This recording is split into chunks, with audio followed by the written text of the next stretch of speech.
Well, greetings, everyone. I am so excited to be in conversation again with my friend Pam Gregory.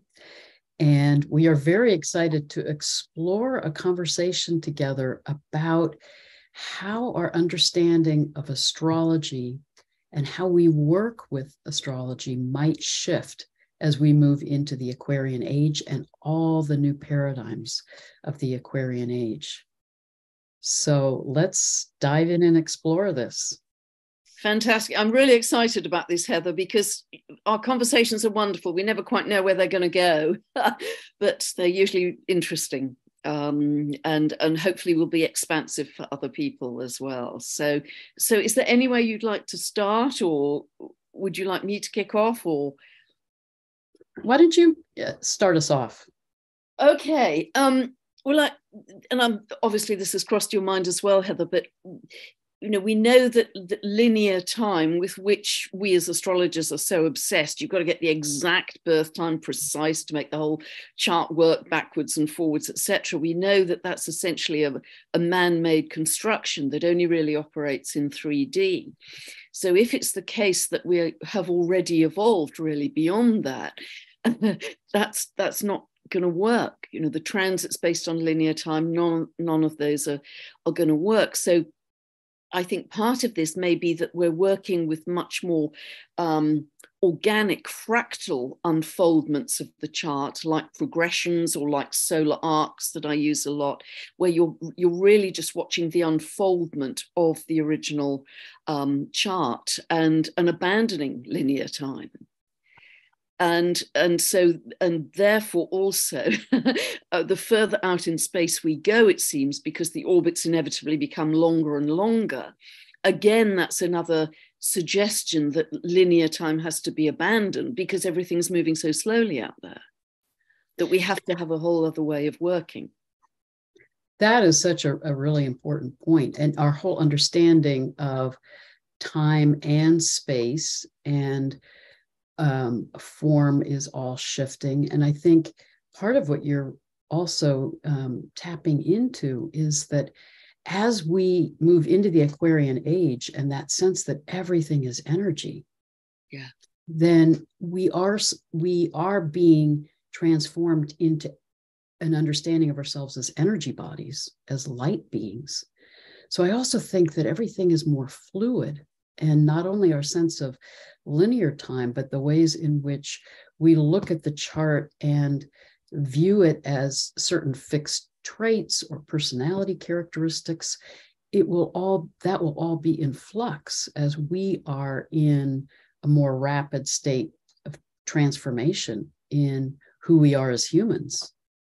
Absolutely. And I was thinking along the same lines, Heather, that we've always just thought of the planet, or certainly I have, as spinning rocks in space. But could it be that they are actually particular frequencies? Because if you go online, you can quite easily find it's a kind of almost a music track. And this is going back to Pythagoras's harmony of the spheres, where a scientist, it must be an astronomer, or an astrophysicist, has actually recorded the different sounds from the orbits of the different planets. And so would our birth chart, therefore, actually represent our own unique symphony or harmony of that combination of frequencies? And so we're reading the chart much more in frequency terms and abandoning linear time. And I don't know if I can dare go a couple of steps beyond this, but we as astrologers also, I think, myself included, have always thought that as we're reaching out to the Kuiper Belt objects and deep space planets, that it's only when our consciousness rises enough to enable us to discover them and access them and understand them. But if consciousness creates matter, dare I say this, could it possibly be that we are actually creating the cosmos? We're creating the planets. Well, I mean, yes. And if we really take in that everything is one, that everything is a part of the sea of cosmic consciousness. I mean, part of what I think you're really pointing to is that as we move into the Aquarian age, we're becoming more right-brained again. We're becoming more aware that we are not separate from each other. We are not separate from the planets. You know, a lot of what I'm doing in my year-long class this year is incorporating a more shamanic experiential way of being in relationship with the planets, that they have consciousness, that we can be in communication with them, in relationship with them. And they're not outside of us and apart from us. They're also in us. Absolutely. Whether you think of that in terms of frequency or you think of that in terms of forms of consciousness, we're working with them in their relationship with each of the chakras. But it's extraordinary. I mean, what we're doing in this class is doing shamanic journeys to the planets and then getting direct guidance from them about how they live in us, how we can work with their energies, how we can be in tune with them. So I think, as you're saying, those boundaries and that sense of separation, that we are somehow separate from everything around us, is really dissolving. Yeah, I'd really, really agree with this. And we're back to the Hermetic principle of you know, as above, so below. You know, the outer represents the inner, that we have the whole cosmos within us. So if we have in any sense created the physicality of the planets, it's merely that our consciousness is at that level to produce new archetypes, new symbols, as it were. And therefore, no surprise that astrology works, because you're actually in a feedback loop of consciousness. Well, and I love your idea of the frequency and being a part of the harmony of the spheres, because for me, that resonates with the ancient shamanic practice of finding how we can be on a path of healing and wholeness through remembering our soul song, that we each beautiful. Are a unique manifestation of that cosmic consciousness. So I think as we move into the Aquarian age, it won't be about a complete dissolution of our unique sense of self, but it will be an awareness that we are a particular fractal, a particular creative expression of that cosmic consciousness in connection with the diversity of all that is, but part of that sea of oneness.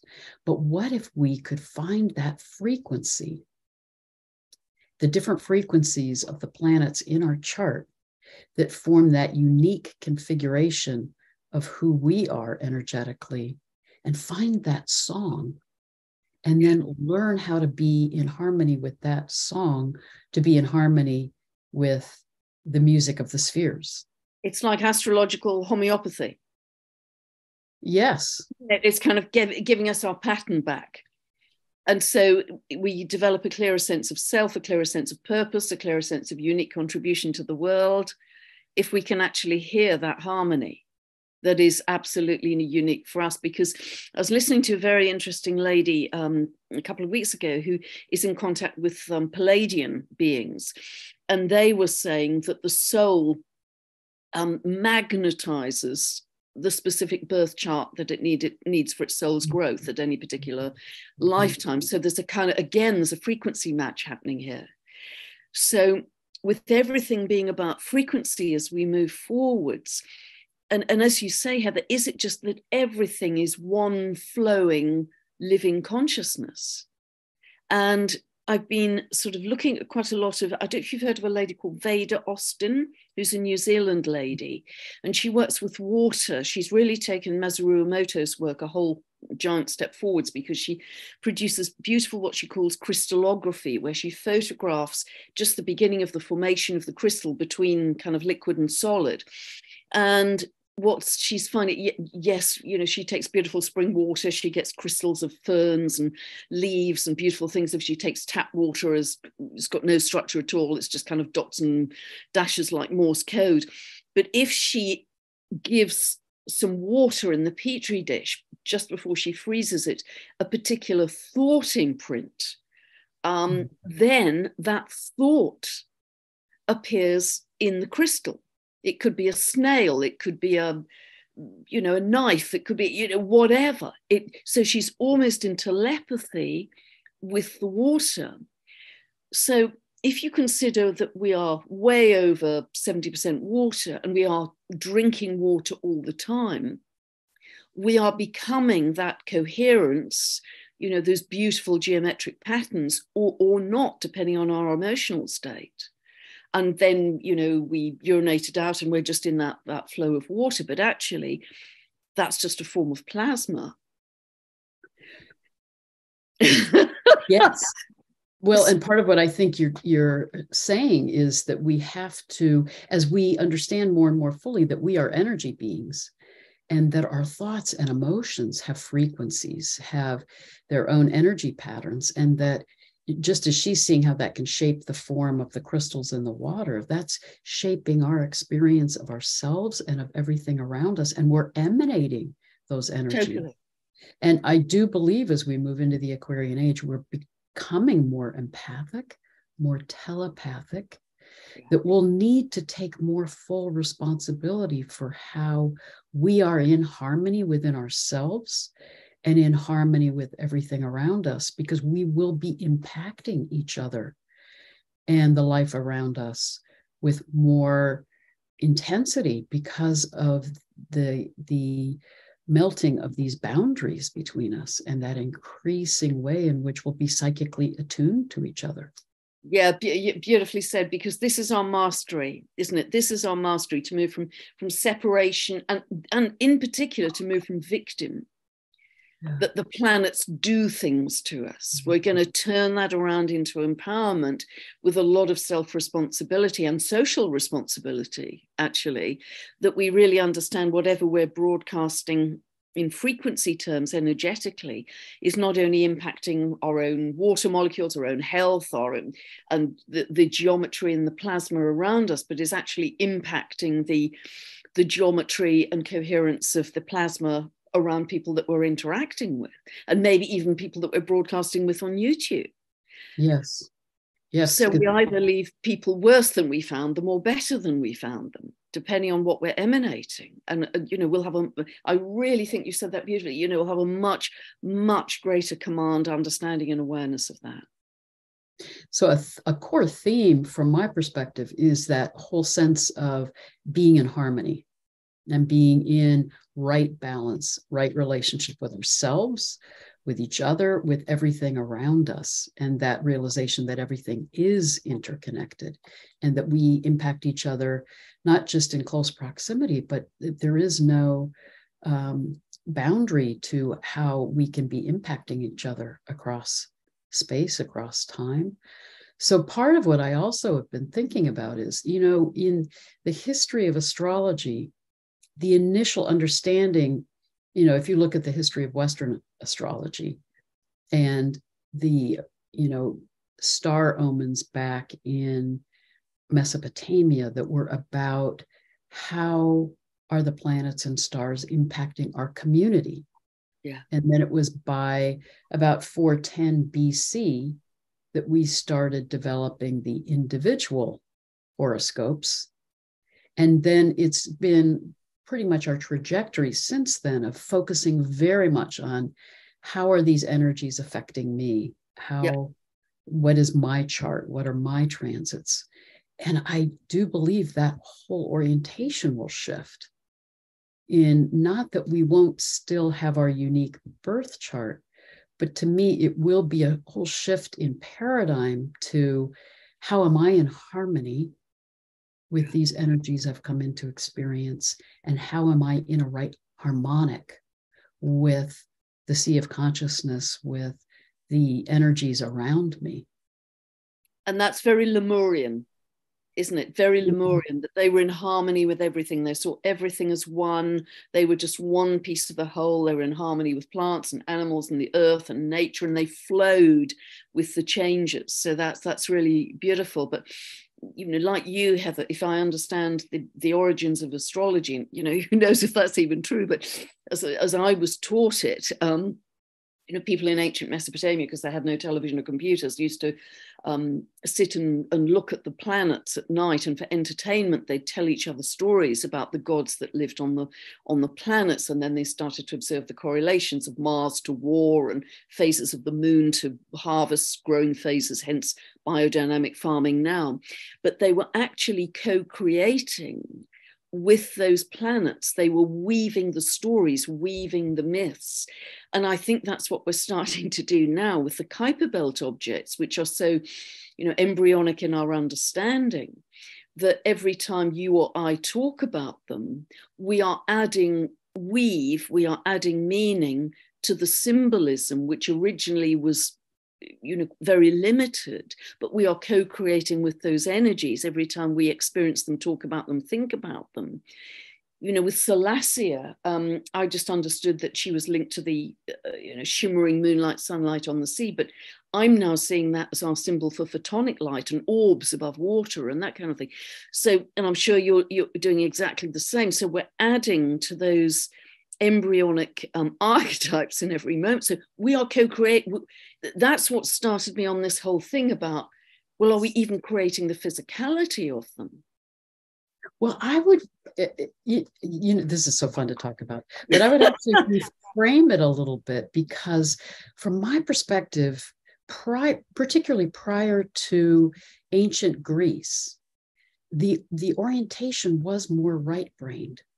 Yeah. So I think it was less a weaving of the stories of what we think these planets mean. I think more ancient cultures were more communing with the stars and planets. Oh, beautiful. Yeah, beautiful. Yeah, that's very likely. That's and really listening to them and letting them inform them about their meaning and their nature. So I think part of what we're having to shift out of is that left brain orientation of they're out there and we're thinking about them and defining them, and coming back into that right brain orientation of we're in relationship with them and we can think about them. We're keeping the gifts of that left brain process we've been in, but coming back into the realization that we're in relationship with these conscious beings that are the planets and the stars. Yeah. And we can co-create together. So I wouldn't see it as we're creating them so much as we can actually co-create together and be beautiful. In relationship and be in community with these other forms of consciousness around us. But we need to start listening. Yes. And taking in our experience of their meaning rather than projecting our ideas onto them. Absolutely. And if you are starting to link those planetary archetypes or frequencies to chakras as well, that's all part of that process, isn't it? Yes. And we also believe that planets have certain associations with certain organs in the body as well, don't we? Lower back is linked to Venus and Libra, etc., etc. So there's a whole flow here of inner and outer, which I think we're going to go much deeper into as just a whole, as you say, one living consciousness in its various forms. And I think, well, very much that Hermetic principle that you just talked about before, as above, so below, as it is within me, so it is outside of me, as it is outside of me, so it is within me. So everything is mirroring everything else. And we can be in that kind of relationship and that kind of co-creation. Yeah, which is beautiful and, so much more empowering. I think we'll also inevitably, with more space travel, which I think is inevitable with Pluto moving into Aquarius, really get into much more galactic astrology, understanding our galactic heritage and history, going, way out, starting to include Arcturus or Andromeda or Cygnus or Lyra or whatever, Pleiades in the birth chart, because we've been so tiny in our focus, haven't we? Just seeing everything from a geocentric perspective. And so whether that will be heliocentric, or whether it'll even be the central galactic.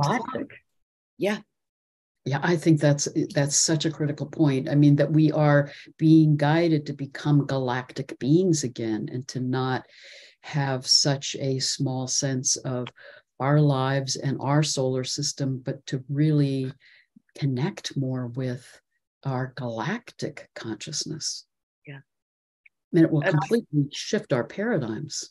And I think that's really inevitable. With Pluto moving into Aquarius, that's the sign which is most connected to the galactics. And I know you've done a lot of work on Sedna, Heather as well. And so with Sedna starting its move into Gemini in June, it's very interesting, isn't it, that through 23 and 2024, both of those planets are going to be shifting from Earth to air.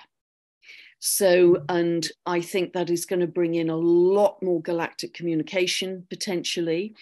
It's going to be, I think it is, we've got to be very careful we don't just spin off into mind with that. Yeah. That we stay very much in the heart. But I think that's really talking about shifts of the ages, isn't it? With Sedna having 11,400 year cycle. This is really talking about shifts of the ages. And I see that as a major evolutionary time for humanity as well, because it's a trine. It's a long-term trine, isn't it, between those planets? Well, and I think Sedna in particular is so significant in that it is when she comes into her closest part of her orbit to our solar system, which is where she is right now, that she is bringing us that message that we're in that profound time in the precessional cycle when we're called into a radical shift in consciousness, and that we are moving through profound earth changes. And I think she's signaling that we're moving through that galactic sheet that is this time of accelerated transformation and being impacted by these cosmic energies coming from the galactic center and coming from our sun that Rory Duff talks so much about in terms of how that's activating the energy lines on the earth and shifting us physically, emotionally, and energetically. So I think we are morphing. We are really changing our understanding of who we are as humans and opening up to this higher consciousness that is more galactic in nature.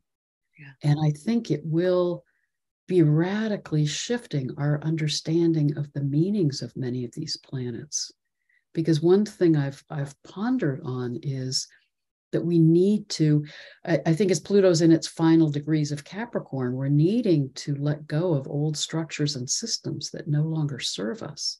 100%. One of the things that I've wondered about is, will we need to change our names for many of these planets because they are so, and our understanding of modern Western astrology is so tied to Greek and Roman mythology.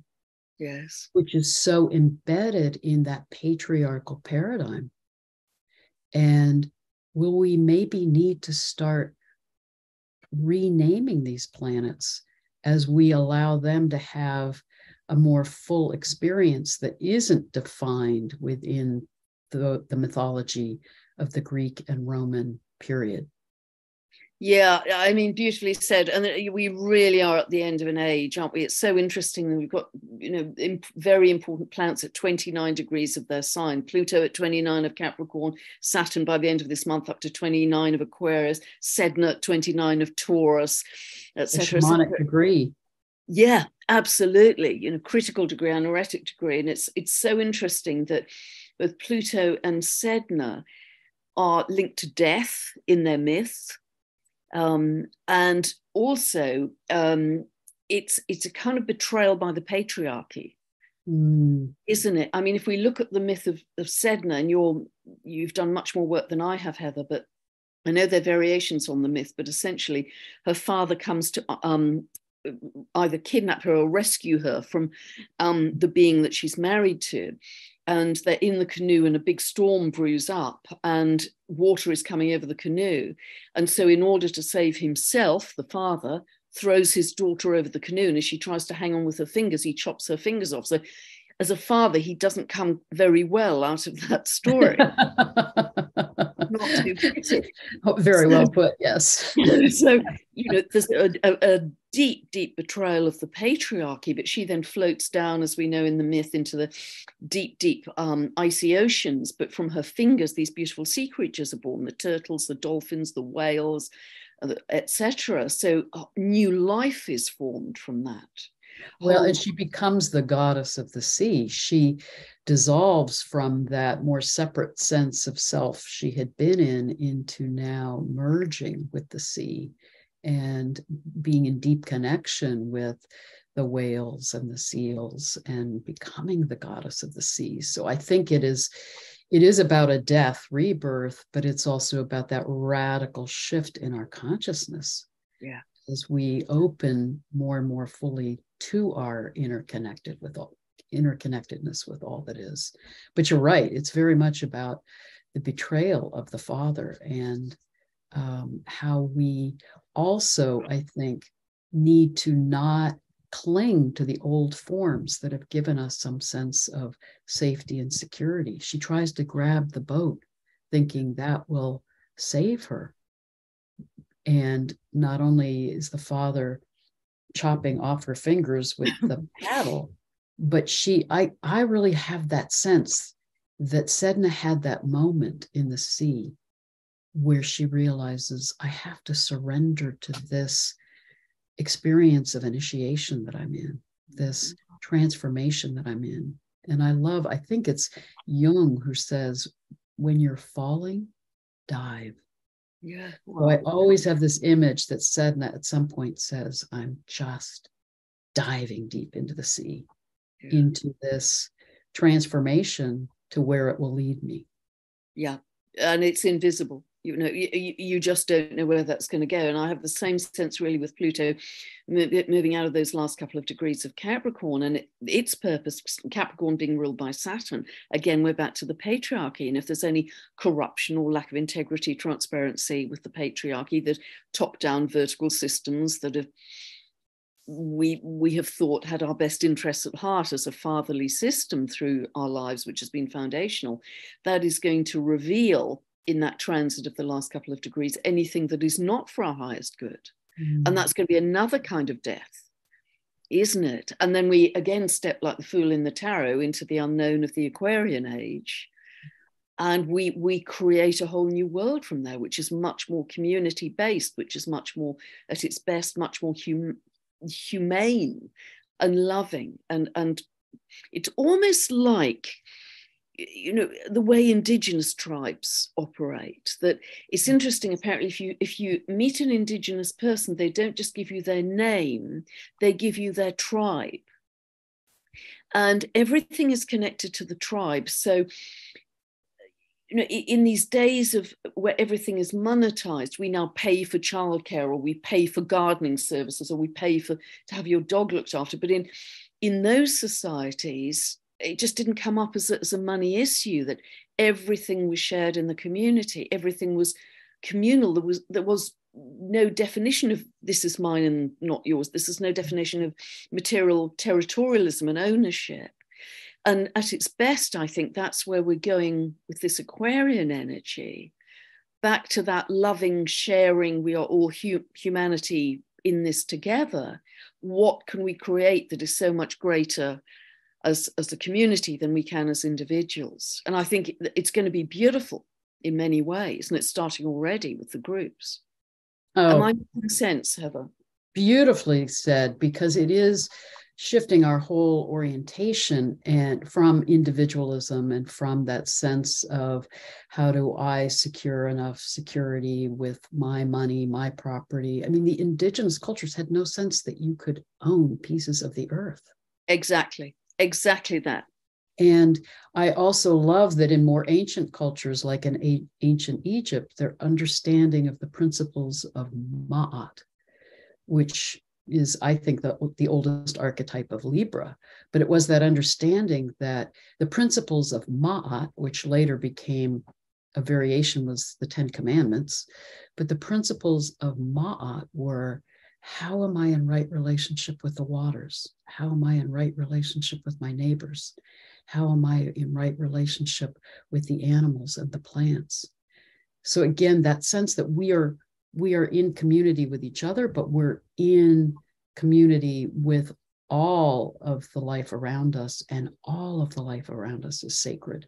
We're not dominant. We're not here to exploit the earth. We're here to be in communion and community with the life forms on the earth. And I think the Aquarian Age is taking us back into that awareness.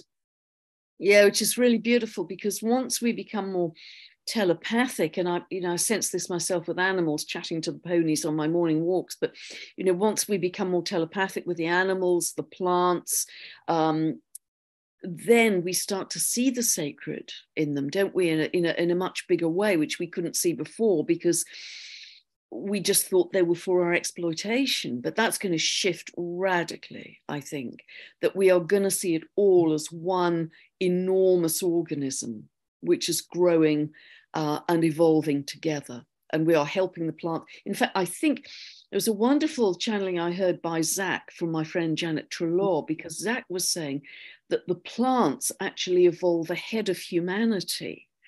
And they develop certain medicines within them or whatever that we are going to need in future, which we as humans haven't yet sussed. The plants are ahead of us. I think the animals are ahead of us as a higher species. They're here to help us. Oh, yes, this is so interesting, because when I was talking to Rory Duff earlier this week, he was saying the same. We were having the same conversation, that the plants are really trying to heal us. Yeah. The animals are really trying to guide us. We're the ones that are out of balance. Yeah. With the laggards. Really show us the way if we, again, start listening and paying attention and attuning to them and their energies and their messages. And again, that's a more right brain way of being and of knowing. Yes, it's sort of losing a lot of our arrogance, perhaps, that we've had in the modern era. I'm immensely excited about it. It's interesting, Heather. I wasn't necessarily going to share this publicly, but sleep patterns are all over the place for many people. I either sleep 2 hours or 11 hours, it seems, at the moment. But on Saturday night, I had a very sort of long, rambling dream, and towards the end of the dream, it was pin sharp, crystal clear, because my eyesight isn't that good, but it was pin sharp. Then I walked into a room which was empty, but filled with white angelic light. And the only thing in the room was a mirror. So I walked into the mirror and I was just light. I was just filled with light. And my eyes particularly were just light, which they're usually red with so much screen time. They were just filled with light. And then I just started to levitate. And then the alarm went off, which was terribly annoying. But, you're talking about losing our boundaries, losing our density, losing our solidity to become part of the flow, and really starting to embody light in a bigger way, this incredible photonic light, which is going, the light at the moment is just, I've barely got words for it, because it's light that we've never seen before. And there was so much light in that very short section of the dream that it was incredibly inspiring, actually. And I thought that's a vision of the future for where we're headed as light beings, as light bodies. That's where we're going. Oh, Pam, that is an extraordinary dream. And I just have to say, as you were talking about the light, everything got brighter where you are. It was extraordinary. It was like the light was actually coming through right in that moment. Wow. But what an amazing dream about what it means to become a light being. Yeah. And that's how it felt. Yeah. And in that way, then we realize our capacity to travel across time and across space, not through technology, but through our consciousness. Yeah, just through thought. We think, I want to go there, and we will arrive. It will all be through thought. And you're looking at Robert Temple's work, because you and I have both spoken to him, and he has these amazing images in his book, doesn't he, of these filaments of light and information that are intergalactic. They're like intergalactic highways. And so we are all in the collective contributing to those. So that really gives evidence to what you're saying, Heather, that just by focusing our thought and intention, we can hop on those intergalactic highways of plasma, of light, and arrive wherever. I honestly think we've got an incredibly, almost indescribable future ahead of us, because it's unimaginable. We've never done it before. This jump is so great in our evolution. Exactly, that it is an evolutionary leap, not just a transition, but a leap into a whole new way of being. But as you're talking about this, it really highlights how responsible we have to be. Yeah. Because with that expansion of our consciousness and these increased capabilities that we'll have, to me, it highlights how important it is that we are in harmony, that we are coming from the heart, that we are clear in how we are putting out those thoughts and intentions and emotions, because it will be impacting everyone and everything. Yeah. So yeah. We've got to be almost, have our spiritual blinkers on, be super disciplined, we're not going to go over there and think, no, just, lock on. I often say, just lock on to love, super glue yourself onto love and be absolutely relentless. So, no, we're not going to go over there. Because it's very easy, isn't it, with all the drama and the colour and, but we've got to be very disciplined, I think, and masterful in this new age. And I think that's what Pluto and Aquarius is about at its best. And sorry, go ahead. Well, and very self-aware, because I think one of the things that's critical in this time is that we do the inner healing that we need to do, that we become more aware of those aspects of ourselves that tend to be in our unconscious, that tend to shape how we react or act, that we're really needing that inner consciousness in order to prepare for that expansive consciousness. Absolutely, because everything begins from the inside out. Life isn't outside in as we've lived, it's very much inside out. And so we've got to get the inner state of being right, and then everything cascades from that. Everything. That's absolutely foundational. And that's why it's so important to be in peace, be in joy, be in gratitude, be in love throughout your day, because that's what you're continually infecting other people with, and infecting the collective, infecting in a beautiful way, just like we infect people with colds and coughs. And this is a beautiful infection of love that we can create. And the more of us get that momentum, the faster this is going to happen. I really believe that. Yes. And, this ties into you and I've been exploring a little bit about biogeometry, and I'm hoping to present some more of that on the channel later. But part of what's extraordinary in that is they talk about the BG3 energy, which when we are coming from the heart, like you're describing, and from a place of love, from a place of gratitude, from a place of blessing, we're in that BG3 energy, which consists of this negative green energy, which it isn't negative in the sense we think of it. It's about the energy of growth and life. And it's a higher harmonic of ultraviolet, which is the angelic realm. Oh, wow. And it's a higher harmonic of gold, which is about, spiritual wisdom. So when we're coming from the heart in that balanced place of love and compassion and gratitude, we are emanating this energy of love and wisdom and light and life, literally all around us. And is this the energy that is very much emanating from sacred sites that are becoming much more activated right now? Yes.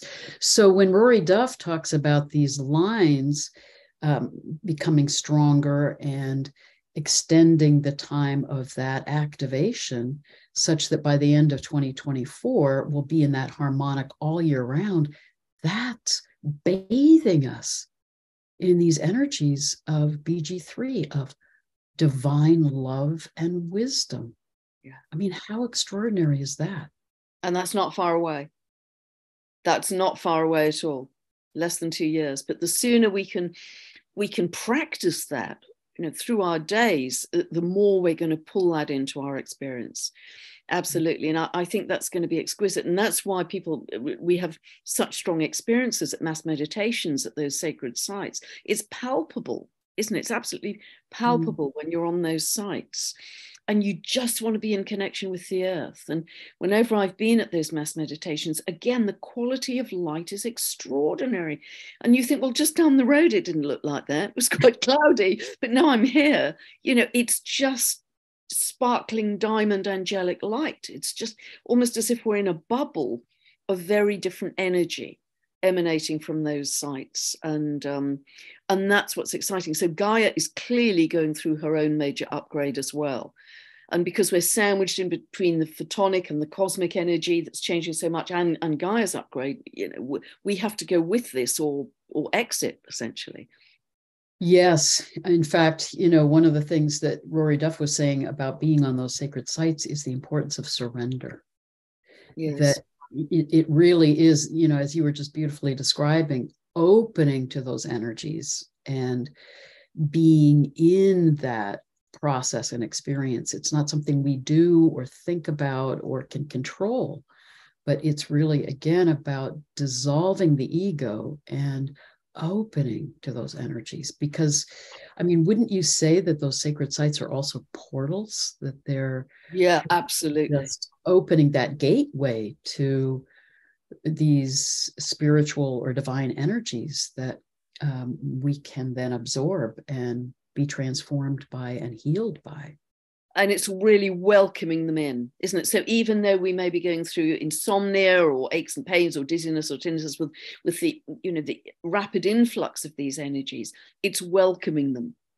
Say, bring it on. This is all part of my evolution, and it's happening very rapidly. I think more rapidly than we've ever experienced in any lifetime, as I understand it. So, and I was just in a conversation with a really gifted psychic yesterday, and she was saying that we are all going to be experiencing some of these physical changes, and we need to hold that lightly, that it is part of our bodies trying to upgrade and really work with these higher frequencies, and to not get too attached or too identified with what's happening, because it's all really fluid right now. It's all in flux. It's all transforming.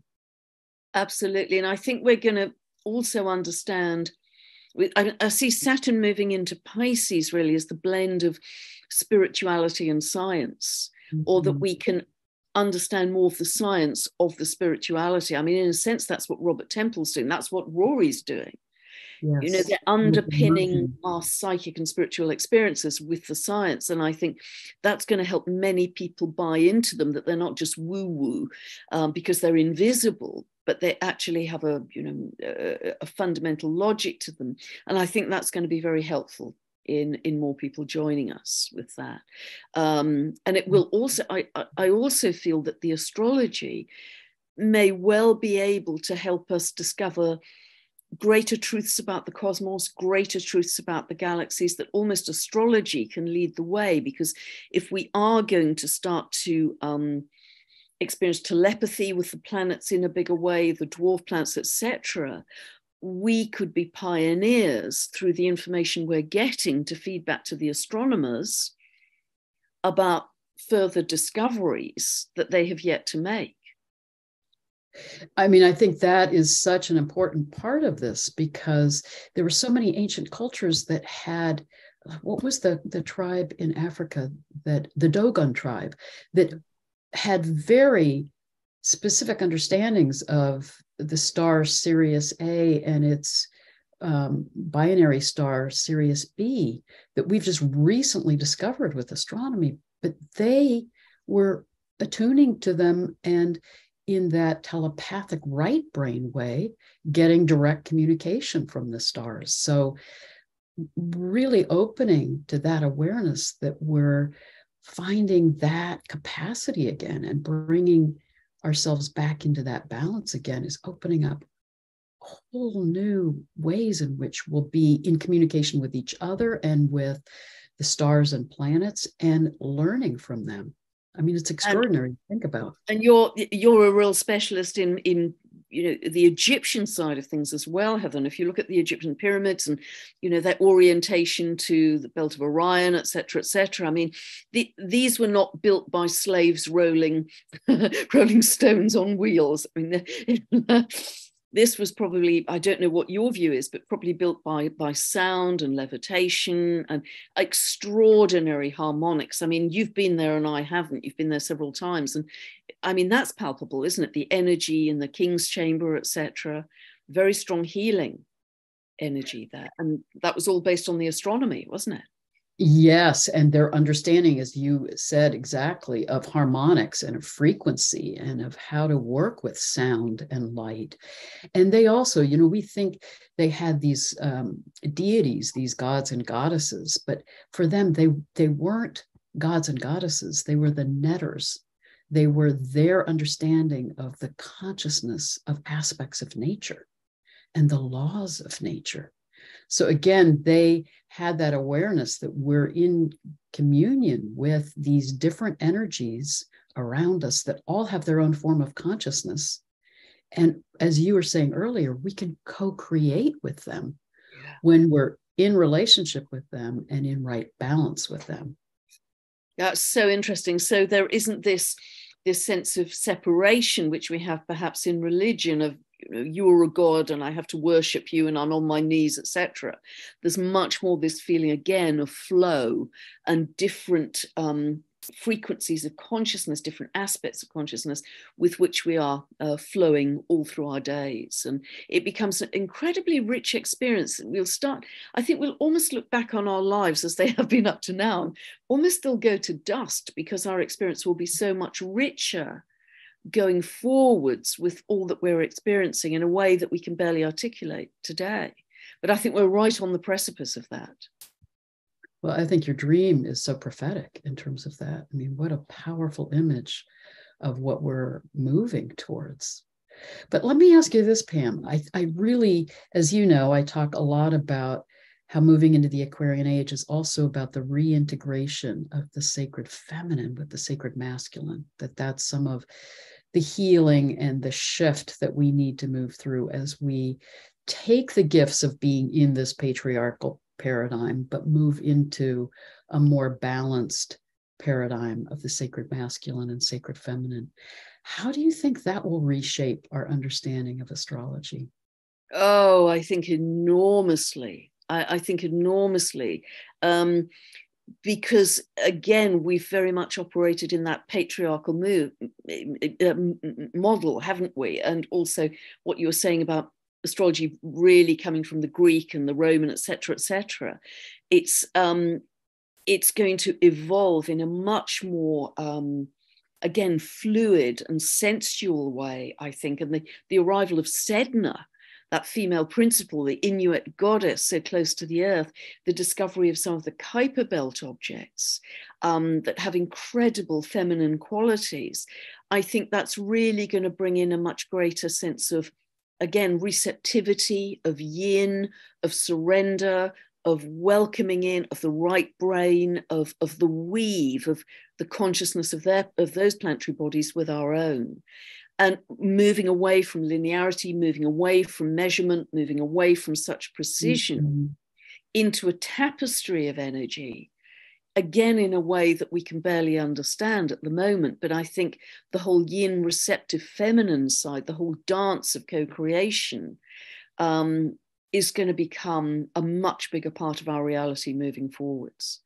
I think Sedna is one of the first indicators of that. How would you feel about that? Well, I love what you're saying, actually, about you're talking about how we will move into more qualitative ways of understanding and not just quantitative. Yeah.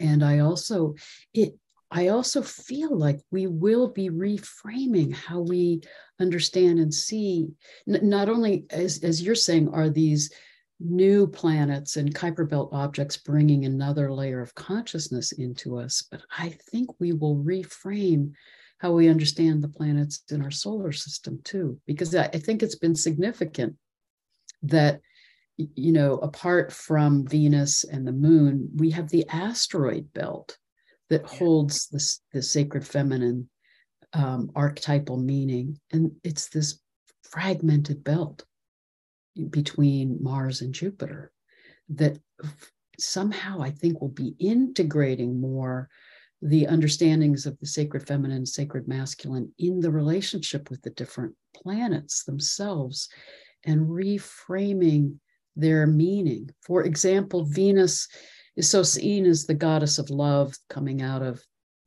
Greek and Roman mythology. But what if we renamed her Inanna after that ancient Sumerian understanding of her as queen of heaven and earth, wow, who guides us in our journey of initiation into the underworld and coming into that wholeness in who we are. But then she goes behind the sun and communes with the stars and brings that wisdom in to be overseeing how we are in community with each other. If we could expand our sense of the archetypal meanings of these planets, or help Mars remember that it's not about war and being on this journey of conquest, but that the hero's journey is Mars' orbit of starting with source at the sun, moving in its orbit till it's opposite the sun. It's been on its adventure and exploration. It comes back into remembrance of, oh, I am connected to source. I'll bring these gifts back to community, come back to source.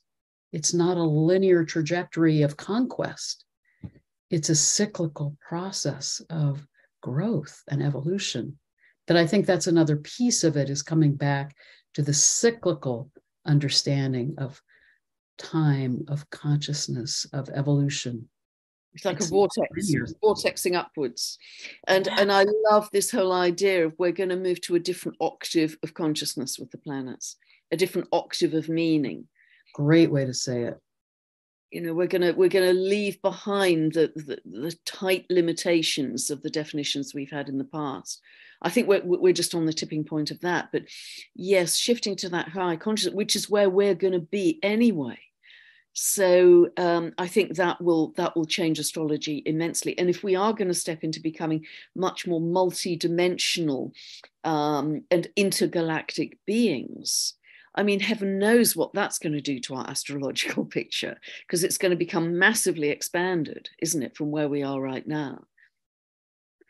Massively expanded. And do you know Brian Swim's work at all? No. The cosmologist? Oh, Canticles of the Cosmos is something he's put out. That he's just this amazing scientist with this incredible mystical understanding of the cosmos. But one of the things that he talks about that I think is so extraordinary from that scientific perspective. I mean, we think of the center of the galaxy as really the source of our galaxy. But he talks about how in our understanding of quantum physics, the center is always right here. Yeah, yeah. So each one of us is actually at the center. And I think that concept is really important to realize. We're going to be journeying throughout the galaxy and understanding more our interconnectedness with this expansive universe. But we always need to realize that the center is right here within us, and come back to that place of center, of stillness, of source, and stay in alignment with that within us, so that we then are coming from that alignment with our soul selves and coming from that right balance as we venture out and engage with everything around us. Does that make sense? Yeah, absolutely. That's our kind of anchor point. That's our keel, our absolute anchor point. And in some of and you'll be much more familiar with this than I am, Heather, but in some of the really ancient philosophies, they believe that you are the only person here, or I am the only person here, that everything in our reality is what we've simply manifested through our consciousness.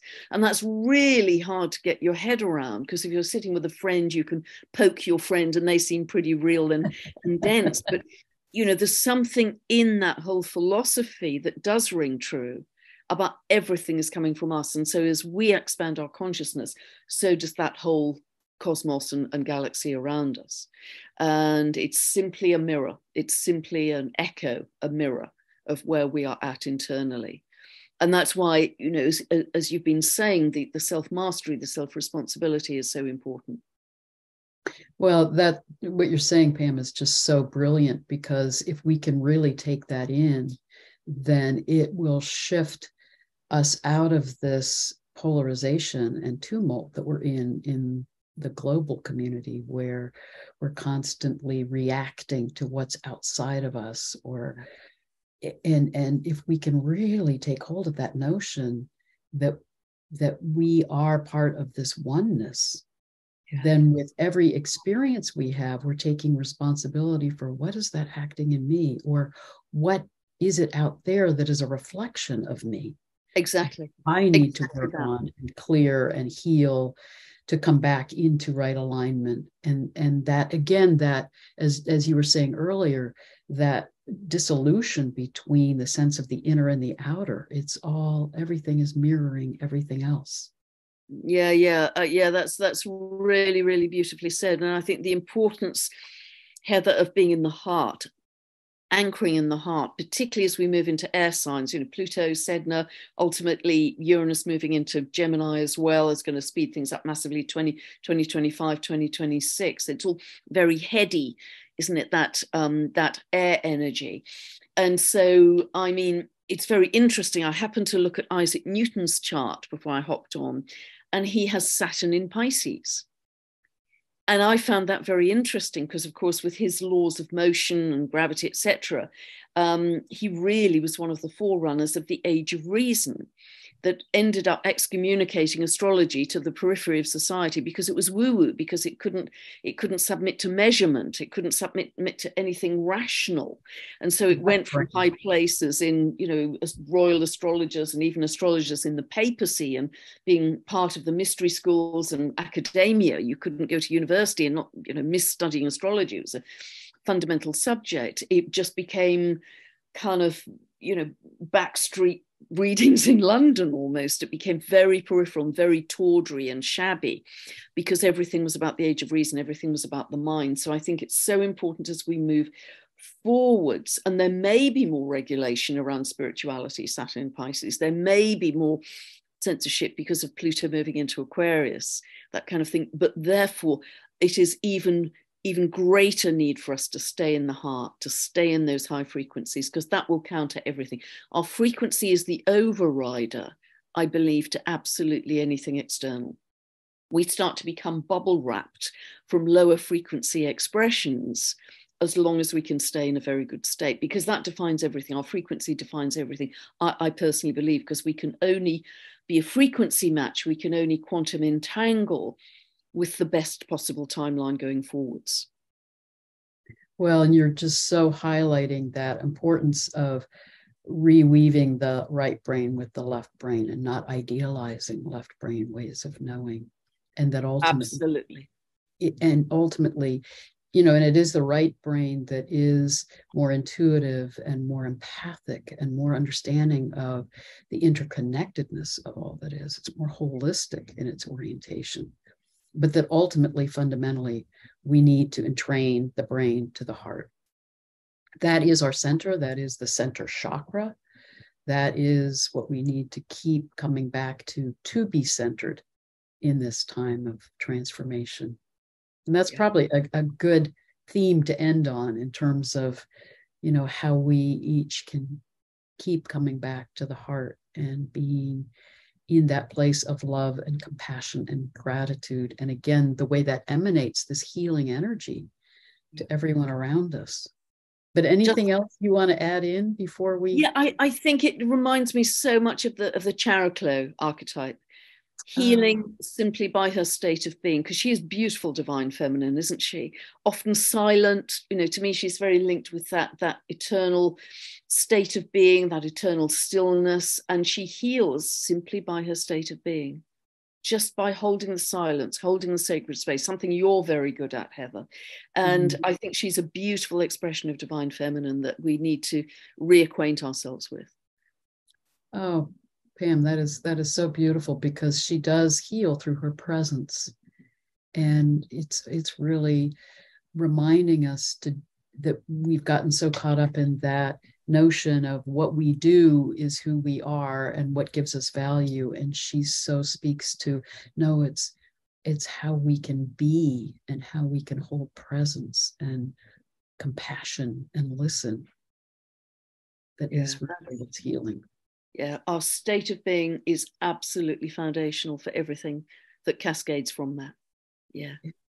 I've loved this. I thought it was going to be pretty out there, pretty blue sky, but it's been great fun. Oh, it's been wonderful to be in this conversation. So thank you. I always Fabulous, Heather. Great freewheeling. Wonderful. Thank you so much. And thank you to all of you for listening in. Yeah, thank you, everyone. Love to you all out there.